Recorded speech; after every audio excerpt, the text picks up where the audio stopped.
Welcome back, my brothers and sisters, and oh, do we have an update for you. This is the Second Legacy, and we are going to talk about the dreaded ghost guns. The terrible frames and receivers ruling coming from the ATF. This is a saga among sagas, and Tim, I can already feel it. I know you're excited, because we got some stuff to talk about. I feel your excitement coming through the mic. Can you now? Oh, yes, absolutely. I feel it's just exuding this level of energy that is hard to be contained. Yes, it's my frame and receiver privilege. Yes. See, I didn't want to say it, but I think that might be it. Yeah. I think our privilege might be flowing again. Well, speaking of privilege, Tim, the ATF may have lost some here because we've got some clarification on the frames and receivers rule from the Fifth Circuit, and we're going to break it down right now. If you guys are enjoying this content, make sure you hit that like button, subscribe to the channel, and help the Second Legacy grow. We would love to have you, but now let's get it. Mr. Producer, can you throw number 1 up and let's dive right into it? So, for you guys watching at home, what we're looking at here is the United States Court of Appeals for the Fifth Circuit. Okay, so this is the Vanderstock case. They have a clarification on some things that they've been asking from the ATF side, and that's what we're going to break down. So if we jump right back, I'm going to show you, Tim, bring them all in, make us all on the same page. Here's the actual schedule and the calendar we've been talking about so far. Number 8, Mr. Producer. So as you can see here, on the 18th of July, the ATF basically, they asked for a extenuated stay to say, hey, no, we need to talk about an appeal. So before you say we can't enforce our unconstitutional rule, we need some time to properly formulate an appeal so we can still enforce it. Well, now that comes to yesterday, 7/24, and Tim, that is what we're about to break down. So, oh man, I'm so excited. I love when this happens because this is so tasty and delicious. Do you have anything to say before we start reading the unpublished order, Tim? You want to throw something in there? No, I just I want to get right to the meat and potatoes because it's always fun seeing ATF get punished here. Let's get it, because there is a wet towel coming for some ATF love here. Let's lay it out. All right, so here's where we're at, and then we're going to show you what they said. The Bureau of Alcohol, Tobacco, Firearms, and Explosives asked the panel for a stay in the district court's judgment vacating the entirety of definition of frame and receiver and identification of firearms rule. Relevant to the present case, the rule amends the ATS regulations by removing and replacing the agency's regulatory definition of frame or receiver and firearm as applied to the Gun Control Act of 1968.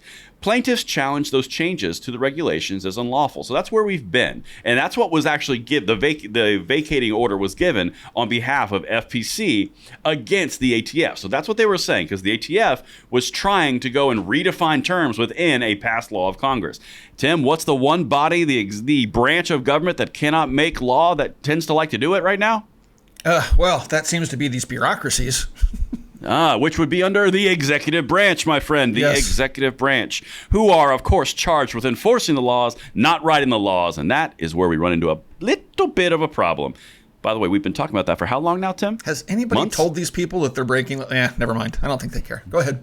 I think that's kind of the point, because technically, Tim, they're not breaking the law. They're just bending it really, really hard. Yeah. I mean, it's okay, because luckily we're in a heat wave right now, and so it's very malleable when you're in a heat wave. That's actually one of the benefits of a heat wave. Oh, I didn't know that. Okay. Bend rules. I just thought we were all dying. Okay, cool. No, it's like metal. Same thing. But now, let's get into this. Number 3, Mr. Producer. At summary judgment, the district court found that the 2 challenge provisions in the rule exceeded the statutory jurisdiction and authority of the ATF and vacated the entire rule per the Administrative Procedure Act. This part's really important, Tim.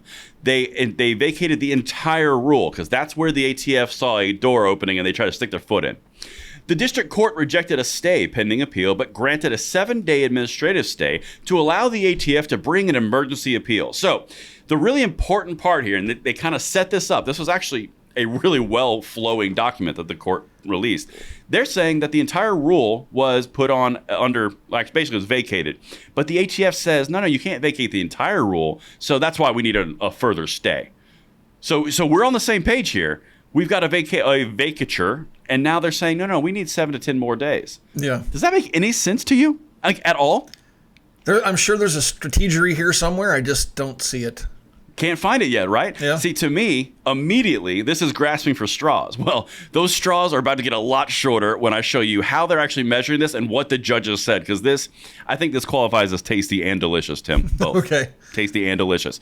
All right, so number 4. In considering an emergency stay requested by the government, this would be the ATF in this case, we consider 4 factors.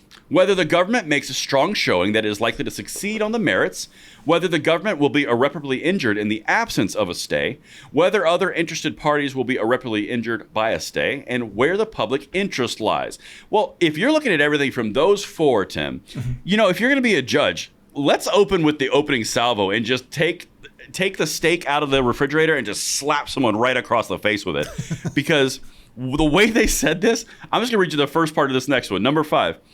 Because the ATF has not demonstrated a strong likelihood of success on the merits, nor irreparable harm in the absence of a stay, we deny the government's request to stay the vacature of the 2 challenged portions of the rule. So, ouch, Tim.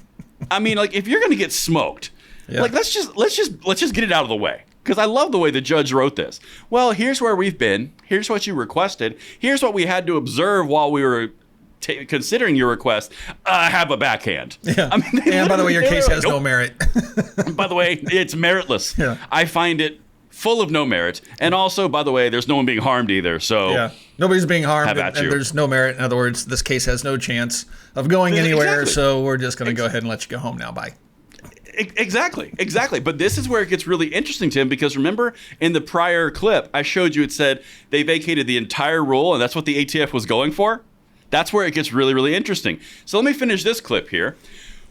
This is in reference to what they just said when they denied the motion, which is the world before the rule became effective. This effectively maintains, pending appeal, the status quo that existed for 54 years from 1968 to 2022. Status quo that existed for 54 years. Well, that was 1968, which means the Gun Control Act of 1968, which means the congressionally passed law. Right. That's so weird. I know. Yep. The weirdness level. Like, it's been this way for all these years, and now you want to change the game, huh? No. Right. Yeah, so we want to change this. Like, how about a no? Yeah. How about a little bit of that? And so that's the beautiful part. That's where the ATF, Tim, took a just one right on the kisser, because everything that they said, they're like, no, we want to look at this again and maybe get some extra time and formulate a proper appeal to do this properly. In other words, they were just buying time. Yeah. That's all that is. And the judge just goes, yeah, you got no merit. Yeah, nope. That ain't happening. Now, that's what's so, this is where it gets so fascinating, Tim. I don't know why, I feel a good vibe coming from this part of the conversation. We have been talking about on this channel, you've said it on your channel, I've said it on my channel, there's been all the other 2A advocate channels out there.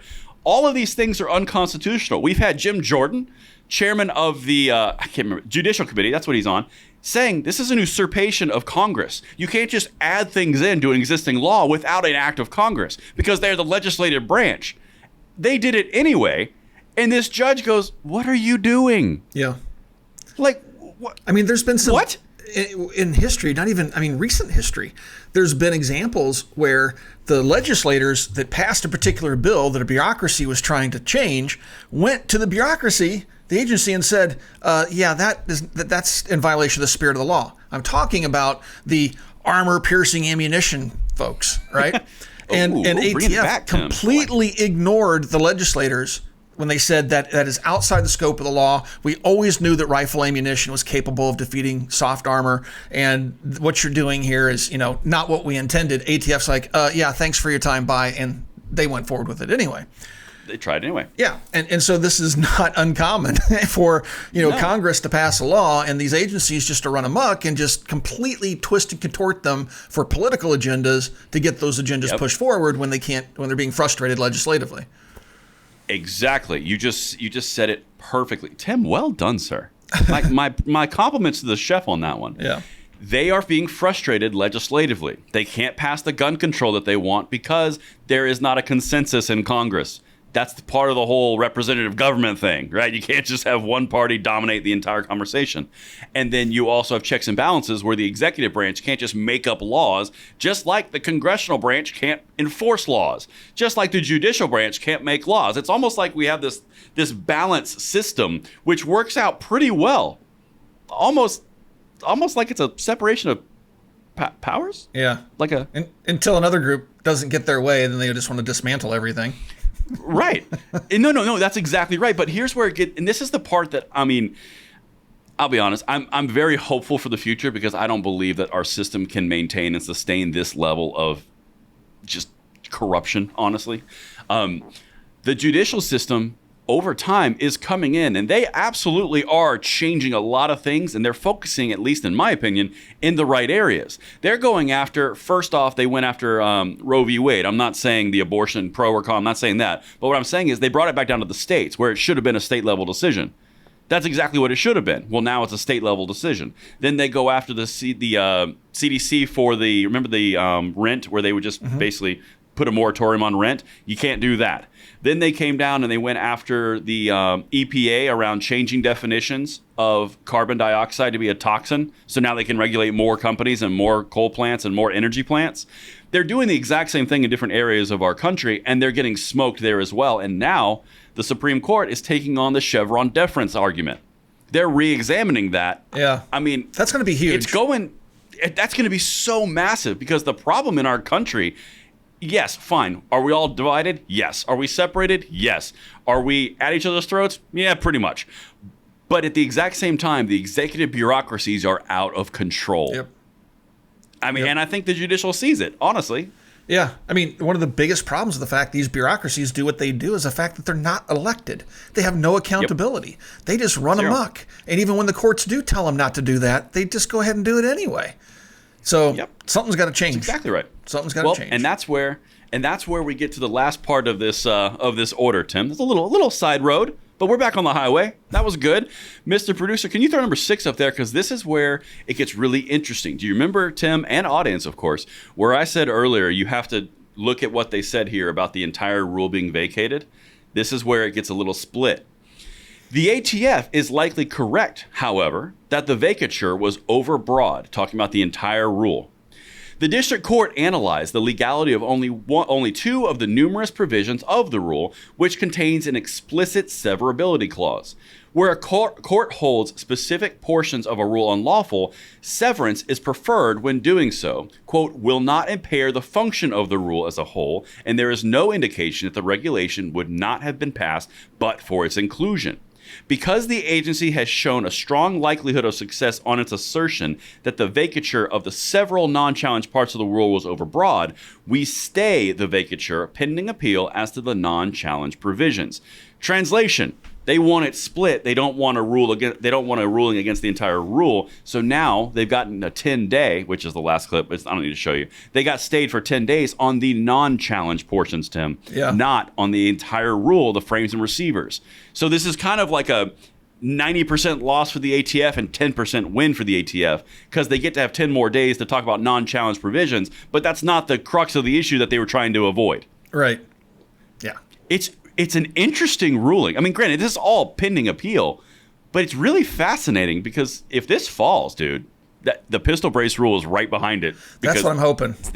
It's the exact same impetus. It certainly looks to be very similar, and so it would be interesting to see how that all plays out because we will be seeing those cases before the courts here pretty soon, hopefully. Mm-hmm. So. Yep. And I mean, like, could you imagine though, Tim? Just take it one step further. Do you think? This is where it gets really fun to be in our position right now. The Fifth Circuit comes down and says, yeah, nah. Then they get 10 more days, and they get to argue about points they don't even care about, really, which takes the teeth out of the entire regulation and rule. Then the ATF has to decide if they're going to take that portion to the next level. Do we want to make this a Supreme Court precedent, or do we just want to take an L on this one?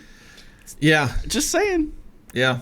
Well, they got to make that decision. Because, it's kind of all or nothing for them in some cases. Exactly. That's the entire point. Yep.